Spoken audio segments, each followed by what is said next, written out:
సభకు నమస్కారం.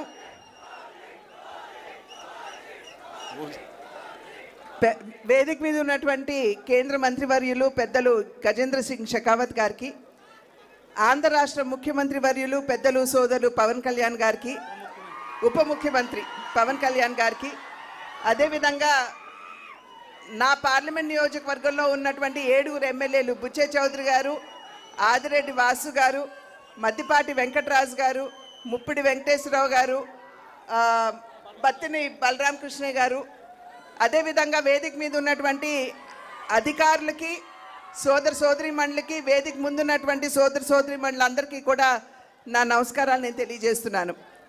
2024 ఎన్నికల సందర్భంలో ప్రజల వద్దకి ఓటు వేసి ఆశీర్వదించమని చెప్పి అడగడానికి వచ్చినప్పుడు డబుల్ ఇంజిన్ సర్కార్ అంటే కేంద్రంలో రాష్ట్రంలో 2 చోట్ల కూడా ఎన్డీఏ కూటమి అధికారంలో ఉన్నట్లయితే అభివృద్ధి పరుగులు తీస్తుంది అని చెప్పి ఆనాడు మేము చెప్పడం జరిగింది.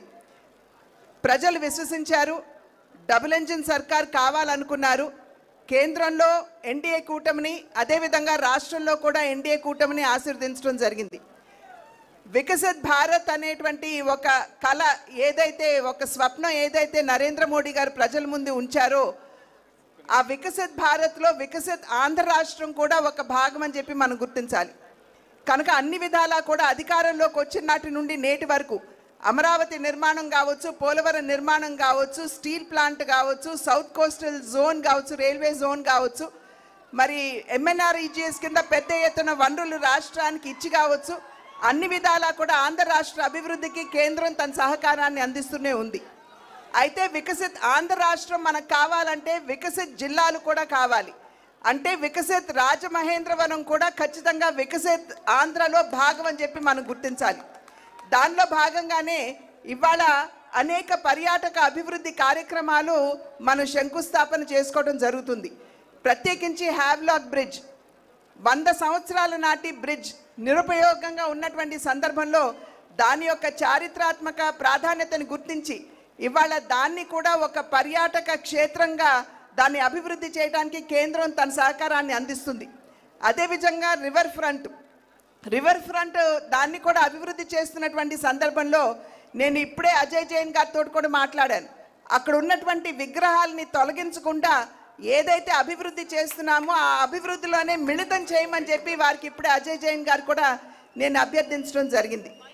అదేవిధంగా హ్యావ్లాక్ బ్రిడ్జ్తో పాటుగా ఇవాళ పుష్కరాలకి సంబంధించి 2027వ సంవత్సరంలో ఏదైతే పుష్కరాలు మనం రాబోతుందో దాన్ని దృష్టిలో ఉంచుకునే ఇవాళ పుష్కర ఘాట్లో అఖండ గోదావరికి కూడా మనం శంకుస్థాపన చేసుకోవడం జరిగింది.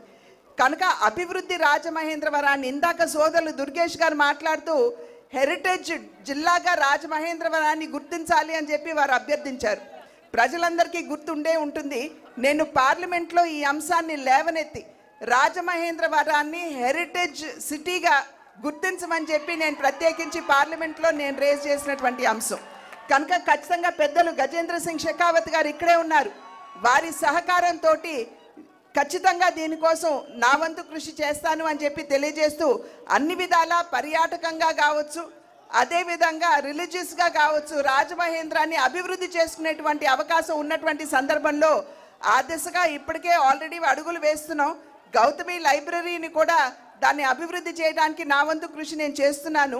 కనుక ఖచ్చితంగా రాబోయే కాలంలో కూడా ఏదైతే ప్రజలు మా పట్ల విశ్వాసాన్ని కనబరిచారో దాన్ని నిలుపుకుంటూ రాజమహేంద్ర అభివృద్ధికి ఖచ్చితంగా నా వంతు సహకారాన్ని అందిస్తాను అని చెప్పి తెలియజేసుకుంటూ పెద్దలు గజేంద్ర సింగ్ షెకావత్ గారికి, ఉప ముఖ్యమంత్రి సోదరులు పవన్ కళ్యాణ్ గారికి, ఇక్కడికి వచ్చినటువంటి ఎమ్మెల్యేలందరికీ పేరు పేరున నా ధన్యవాదాలు తెలియజేసుకుంటూ సెలవు తీసుకున్నాను. జై హింద్.